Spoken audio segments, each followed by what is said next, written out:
Punchline with Kelly Pavlik and James Dominguez. Pavlik rips into him with a huge left hand to the body. The Punchline.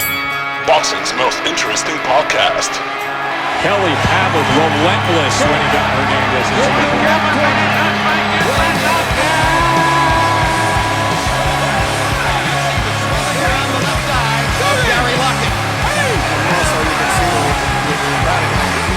in the middleweight division. You're here on the Punchline today with Kelly Pavlik and James Dominguez, and I think today we's going to go over, the fights this weekend. Thought it was a good fight. I mean, it was action-packed without being action-packed, but it still was a good fight overall. Yeah, it was good. I was off him. I thought that I honestly thought that Spence would have had an easier time with the fight. I thought it would go longer than fifth round. I was surprised, and I kind of underestimated Brooks' heart for a little bit. You know what I mean? And for him to come back like he did and actually put into a fight was good. But overall, I thought Spence was just too much for him. Yeah, and the heart and everything else. I mean, the way I predicted the fight going into it was that how it was going throughout the early and middle fight. And I remember I said Spence is going to give him fits, and I think the fight's going to be a lot closer than what people are saying it's going to be. But I didn't see the orbital on the other eye that coming now. You know what I mean? I said, how's the other eye going to hold up, and what's his mentality going to be like going in? How much was he affected from the Triple G fight and having that done? And then the son of a bitch goes into this fight and they break the other orbital bone. The orbital bone. So like a lot of people were giving him flack. Oh, he quit. He's a quitter. I don't see how they could call him a quitter. I mean, it is what it is, and the medical proof is right there to what happened. But Spence hits that harder. Maybe the fact that his eyes, just his body and his bone structure, not made to get hit by hard punchers. You know what I mean? To happen twice in both eyes now, back-to-back fights. It could happen. I mean, it's possible. It is, but it's very rare. But anyways, just saying. But he didn't quit because he was getting beat. Spence was jabbing his head off. I mean, he threw a beautiful jab throughout the fight. It was landing in the same spot over and over again. He did. You know what? And he showed in that fight that he's got heavy hands. My thing, though, just in that fight with both of them, I don't know if it was the atmosphere or what it was, but they both looked like they were kind of fading in the middle rounds. Even in the latter part of the fight, when it got stopped, they both looked a little worse for wear as far as conditioning. I didn't, and I'm not being mean, I just really didn't see anything on both sides that I was like 100% impressed with. Their punches weren't as fast, and I know Spence is faster than what he fought. I seen him fight previously before that, and he throws quick punches, whip power behind him. I think Kell Brook, he was a little dangerous there in the early to middle part of the fight. I mean, he was in the middle ring, kind of just throwing his punches out there, not hard, laying out there a little bit, and a couple times Spence just missed clipping that chin. Yeah. I thought there was a couple of things that Kell Brook would have done differently. Just a couple of minor things that fight could have probably ended up different. But on the other hand, Spence stopped him impressively, and beat a great fighter, a very good fighter. So you got to tip your hat to him, and I guess that he is the real deal. I mean, it's going to be interesting to see how it pans out now in that division with the other guys. Well, I'm already reading articles on TV, right, or not TV, but on the radio, and of course Facebook, where they're talking about Thurman's going to run right over him. I don't know in what world they think that's going to happen, that Thurman's going to walk over this kid. Nothing Thurman has done has impressed me as of all. Thurman shows he can't take body punches, which we've seen multiple times. What do you think is going to happen when Spence hits him with the body shots? I agree with you on that. Thurman has fought some good fighters, though, and he's at the top of that loaded weight class still. Mm-hmm. So, he's good, but I agree with you. I don't think Thurman's going to be the person that's going to. I don't think Thurman's a threat to Spence in that weight class. I see and don't crack jokes. I see Porter being a threat because of his style and being right on the chest and a strong fighter and good chin. Yeah. And, I mean, other than that, I really don't see too many other. I mean, everybody talks about Crawford coming up. I don't see Crawford being a threat at all to Earl Spence because Earl Spence comes forward. He's strong. He's big, a lot bigger than Crawford. Maybe not height-wise, but he's just bigger naturally. I think he's bigger height-wise, too. He might be. They had him as 5'9", but I think he's more about 5'11", because I've met the guy before. He's about 5'11". He's tall kid. Crawford's not going to have anything on his punch or just natural strength to keep a guy like Spence off. And Spence is a good tactical fighter. Mm-hmm. And the same for, Porter. I don't see Crawford. So, to me, kind of, in that weight class, I don't see him beating those two guys, but Thurman, I see, maybe a Crawford beating, and Kell Brook, I see a Crawford beating. And not saying that because Brook just lost. I'm just saying because of styles. So, I mean, it's going to be interesting, though. It really is. Yeah, I agree. I mean, there's, that whole welterweight division is pretty loaded. So, I mean, even the B side can spring an upset on you. Yeah, that's what I mean. Danny Garcia is still in there. He's still relevant. He could make noise still, or he's going to be a very good, step type fighter. You got to remember, Mikey Garcia is not too far away from welterweight himself. No, he's not. He's only a couple steak sandwiches away. Yeah, and who knows what he walks around at? But I think Mikey's got some other fights that he's still eyeing too, though. Oh, he has a couple of them, I'm sure. But let's just see. Speaking on that, I was on Facebook. We were just talking, and I heard somebody say on there that Lomachenko's elite, but Mikey's not an elite fighter. I'm like, what world do you live in that Mikey Garcia is not considered an elite fighter? Because he said he has no footwork. Where do they get that this guy doesn't have footwork? Okay, not his last. What fight was that where he knocked that kid out cold? The last fight? That was the last fight. When he fought Declaning? Yeah. Yeah. Okay, that knockout right there, for somebody to say that, how the fuck did he knock him out? What did he do? Footwork. He took that angle, that step, and crossed over to the rope and threw that right hand perfectly and knocked him out. That whole entire knockout was by foot placement and how he made that move. And even the commentators showed that replay 3 times in a row, maybe 4 times, talking about how he took that step, how he made that move. Mikey has very exceptional footwork, okay? Mm-hmm. He don't have to be flashy, like we said. That's what I said last night. He's not flashy. Bernard Hopkins was a guy who probably had better footwork than most top fighters out there, but he didn't show it. I mean, he just made moves. When you went to punch, he'd hop in, suffocate the punch, or he'd make a step back and just make you James miss. Toney did the same thing. Exactly. He didn't have to dance around or get on a bicycle to show people that they had foot. Like I said, footwork is not just lateral movement or not bouncing forward, inside and outside. It's not footwork. No. A lot of that's wasted fucking movement. It is. With footwork, the thing of good footwork is be able to you can measure your punches. You can get out of range, you get back in range without using too much energy. That's footwork. Yeah, like I always say, boxing is a game of inches and angles. You make that right move, that 1-inch move, where you get out of range of his punch, but you're still in range to counter your shot. Yep. And these guys, they make those moves. Mikey makes moves to the side, angles. He takes the half steps.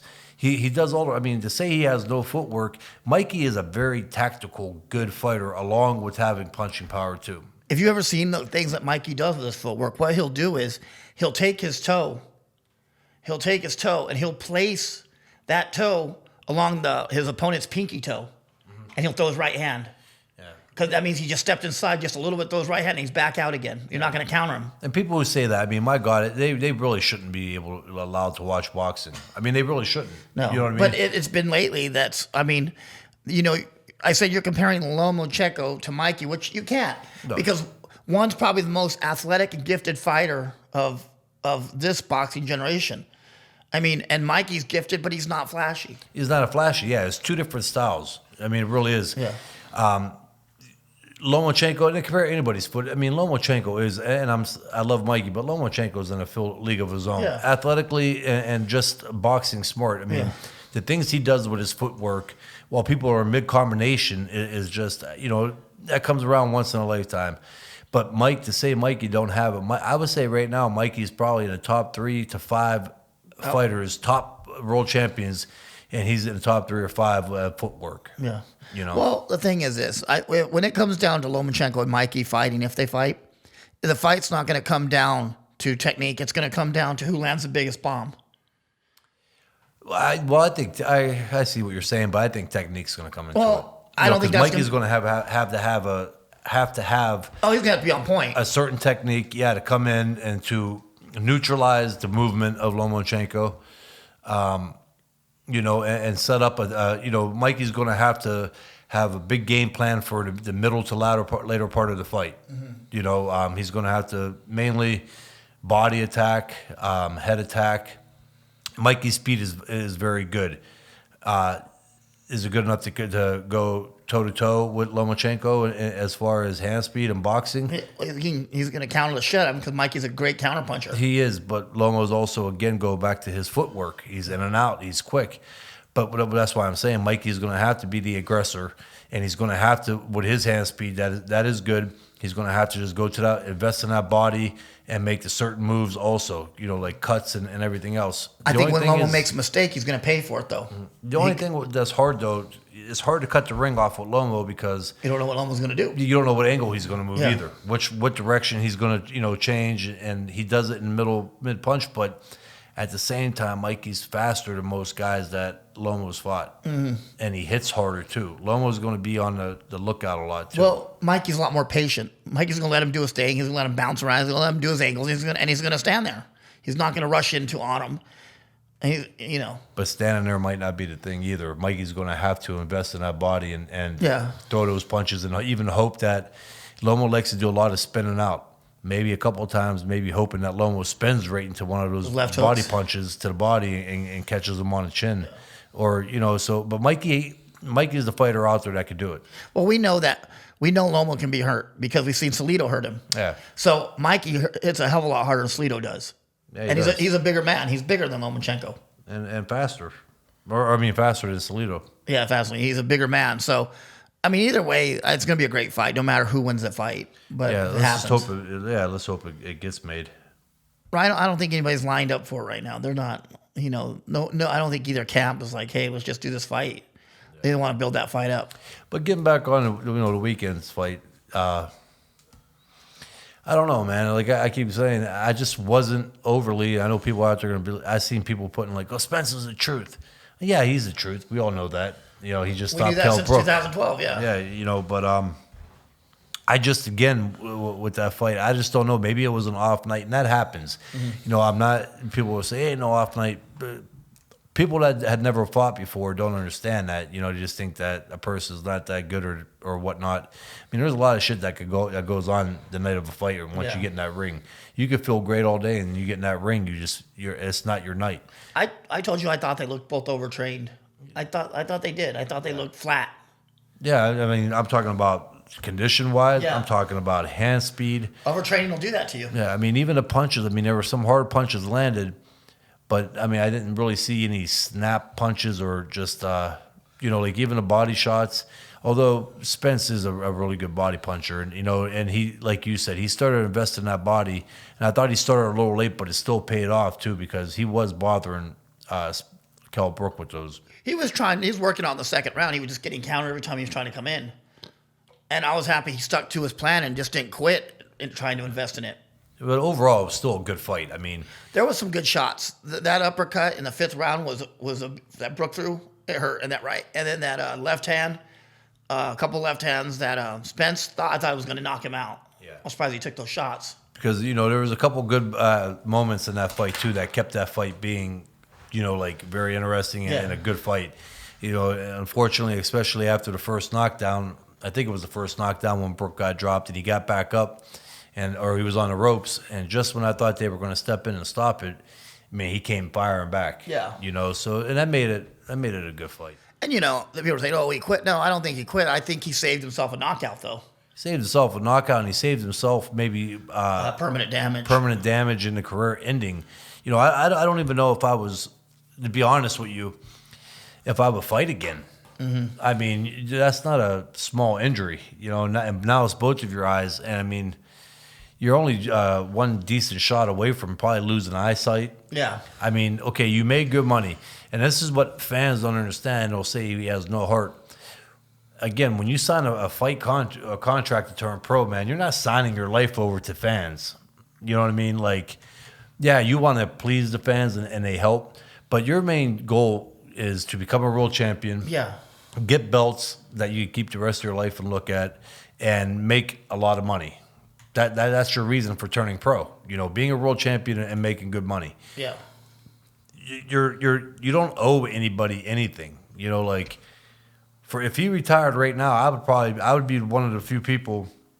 You know what, man? That was a hell of a career, great run. You know, but I understand you got a life too ahead of you. Yeah. Especially if somebody's got kids. You know, just say for instance, he has young kids at home, and he ends up getting hurt real bad his next fight. Now he has over $10 million in the bank, world title belts. And he goes out his next fight, loses his eyesight, whatnot. Now his kids want to go play catch with him. He can't ever play catch with his kids again. Something like that. He's got a fake eye in his head, and it looks horrible. You know, that's selfish on his part. It really is. I mean, now you're taking away. I don't know about me, but this day and age, you know, as a parent, kids are the most important thing in your life. Yeah. They are. You know, Great, yeah. and your kids will resent and look back like, why the fuck did you have to go in there? Why did you had 2 broken orbital bones? Why the fuck did you go back in the ring? Like, we ain't starving. We didn't have no food on our table. We weren't wearing raggedy clothes to school.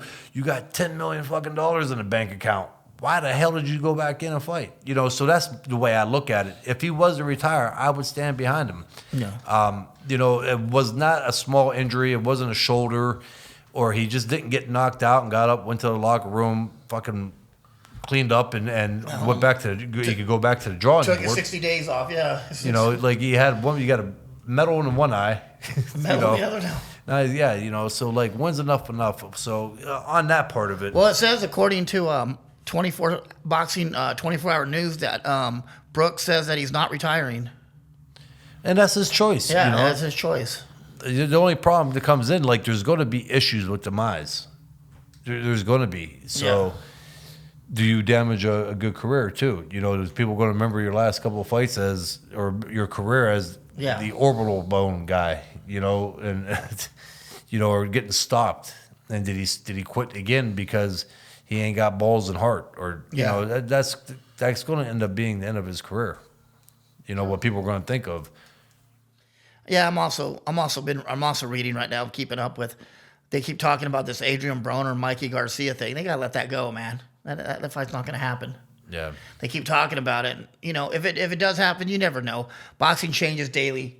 You know, somebody offers you $5 million one day, you say no. The next day they offer you 7.5. Fights back on. Yeah. But I mean, as of now, just to keep talking about it is a waste of time. But they're still reporting on it. You know. When they could be negotiating real good fights. Yeah. You know, to be honest with you, I was kind of very interested in that fight taking place. Yeah. At the same time, I don't think it's that good of a matchup. I don't. Yeah. I think Mikey beats him pretty easy. I think most people, boxing degenerates, want to see it happen more so because they just want to see Broner get his ass whooped too. That's it's most reason. Yeah. Yeah, it's not so much that that it's going to be it's a matchup that they want to see. And like bringing that up, I want to bring something else up too, because with this show we talk about whatever we want. Hold that thought, and I want that. The reason why I say that it's not a fight, Broner's a very good fighter, but he has not been really active. He hasn't fought nobody. I mean, he hasn't come off a huge victory in some time now, a couple years. Not 2 years. It's been a bit, yeah. Yeah, so that's why I'm saying that. Since Porter, right? Yeah, I mean, if he came fresh off the Porter fight and they fought 8 months later, then you say, shit, that's going to be a good fight. Yeah, I mean, who's he been fighting? Who was the last fight? Adrian Granados? Mm-hmm. Yeah, I mean, but no, like I was getting back to, I've been reading a lot and seeing a lot of things like that. And at what point has boxing became a racial thing? Do you know what I mean? You will see so many things. You will see so many, like, let's just say Mikey's on there. You'll see the Mexican population saying he's going to kick Broner's ass for no other reason that he's black. And then you have black people and they're saying, hey, he's going to kick Mikey's ass for no other reason that Adrian Broner's black. What kind of shit is that? I Dude, mean, everything's been that anymore, though. Anybody says anything, it gets turned around big time. Yeah. I mean, I've never seen more sensitive situations than that. You know, I mean, if you say boo, you know, you're racist or this, that. And yeah, it's horrible to see that. I mean, my God, what happened in boxing? Like, what happened to Adrian Brown or Mikey Garcia being just two really good fighters? just fighting, right? Obviously, we know the history behind Mexican boxers. Obviously, we know the history behind African boxers. You know, so they're badass dudes that are hungry, that are dedicated, doing something positive, working their asses off. What happened to like a good old fight? But no, so, you know, and I see it too, all over the place. I mean, They will make the most outlandish fucking. The funniest thing is if you make a statement on it, if you see it posted and you make a statement like that, you're racist. It's just like there's not a fucking win-lose. Yeah. You know, there's nothing you can say about it. You know, No. like it's horrible. Jesus. They'll be like, "Hey, yeah, Mike is a piece of shit. There's no way he could beat Anthony Joshua." Yeah. I'm like, "What the fuck did you just comment on that? Did you just say that?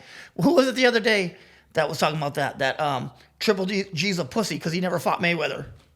I'm like, really, dude? Come on, man. I mean, there was never a Didn't somebody mention about me fighting Mayweather too? Yeah, that you're a pussy that you never fought Mayweather. Yeah, I mean that just goes to show When you retired, Mayweather was 140. Yeah, I know, right? And I retired fighting at. I fought at light heavyweight one fight, and I retired my career at. My last 4 fights was actually. Yeah, my fourth to last fight was at light heavyweight, and then I fought the rest of them at 168. And 2 or so fights before the light heavyweight one was when I fought Hopkins at light heavyweight. Yeah, and they're talking about a guy that's never fought past 140 at the time. Why you ducked him your whole career? Yeah, that was funny. But also, a thing that's been pissing me off too is that stupid video that's going around on Facebook where it has you and Benavidez on there. Oh, and they're going, "Look at 15-year-old Benavidez skull Kelly." I'm like, really? So I get on there and I'm like, first of all, don't know shit about. First of all, on that. The kid, you know, I'm going to tip my hat. The kid could fight, you know, but he was sparred. I mean, that was just the one video of me and him, and he sparred Ronald Akeem Ellis. He sparred Blanco, who was a Olympian, and these were middleweights and super middleweights. I heard he did kick Blanco's ass though. He put it, yeah. But secondly, in that video, and I don't give a shit. I mean, the kid's good, but you see, it was clips that they showed. The original sparring session came out back in 2012 when I watched it, that Ellie had. Yeah. And the sparring session, if you watch it, you wouldn't be thinking, you know, people wouldn't be saying the same thing that they're saying now because, you know, I did turn it up a little bit. But I was told, go in there and work. Yeah. Because the first thing I said, you know, what do I do? The kid was a heavyweight. You know, he was over 200 pounds, but I was like, all right. So I went in there working on it. I mean, you could see that I wasn't throwing big shots to set him up for something big. You know, I was just in there working with him. But you're going to get that. You know what I mean? That is what it is. And, hey, if he whooped my fucking ass, what the fuck do I care? Yeah. I'm retired. Been retired 5 years. I have 3 world title belts sitting in my trophy case. I made very good money. Fucking who gives a flying fuck? Yeah. But that's why, you know, but at the same time. It just goes back to them not understanding the way the sport works. I said, when you got a pro in there, they're working on things that they don't do. They're trying to build to the repertoire. I said, when you have a young amateur in there, he's fighting. He's in there fighting. He don't have a reason to be in there other than he wants to fight. If I wanted to go in there and throw and load the punches, how I throw punches in every one of my fights against anybody, you couldn't keep sparring partners. I would have done that. You know what I mean? But the kid, it was work, and like I said, it wasn't. And those were clips of the sparring. I mean, if we really want to get anal about it, I'll get the full sparring session. I'm sure Ellie got it somewhere still, or you could Google it. Yeah. You know, because you could see where the cutouts were. It was just pretty much all his punches. We sparred 2 rounds. Yeah. So it ain't no biggie. Fuck it. Yeah. The kid, I tell you what though, and I would like to see the kid go. You know, I like to see. Well, then he just won a title, right? Yeah, but I want to see a couple more fights, like, you know, maybe even light heavyweight. Just there ain't nobody at those weight classes right now, but the kid is. I mean, he's filled with ability, skills, potential. You know, I tip my hat to the kid. Well, I know a lot of people are saying that he's the best out there that way, but I brought up Gilberto Ramirez right now. Still is the best in that division. Was he 35-0? Yeah. Yeah, I mean. Ain't he the softball too? Yeah, he is. He's good too. But I seen him fight. He's good for right now at that weight class. Yeah. But I think this kid beats him easily. I'm being honest with you. Yeah. Maybe, well, no, not right now. Maybe a couple more fights. Yeah. I would like to see Benavidez get off the ropes more. He likes to fight on those ropes and don't move from there. Yeah, but then you go back to it. I mean, the kid sparred me, blind since he was 15 years old. I mean, I don't know if that's a bad thing because he does get overconfident. No, it's not bad. It's just, but he's kind of got to this new style right now where he just lays defensively against the ropes and tries to counter. Not every fighter's going to let you do that. Some fighter's going to put you on your ass. You keep laying on those ropes like that. Time will come. Sometimes you need to take the initiative and box. Well, that's what I'm saying. I mean, in his head, he thinks being 15, sparring all the guys. I guess he sparred. He was in Triple G's camp. Yeah, too. Yeah, he worked with Triple G. Yeah, I think he was like 16, 17. And it does. Sparring with good professionals make you more confident. I know. I walked around like I was a fucking tough guy after getting some sparring and win or loss. I was sparring in Signorani when I was 14 and a half. Yeah. Or 14 years old. 14, 15.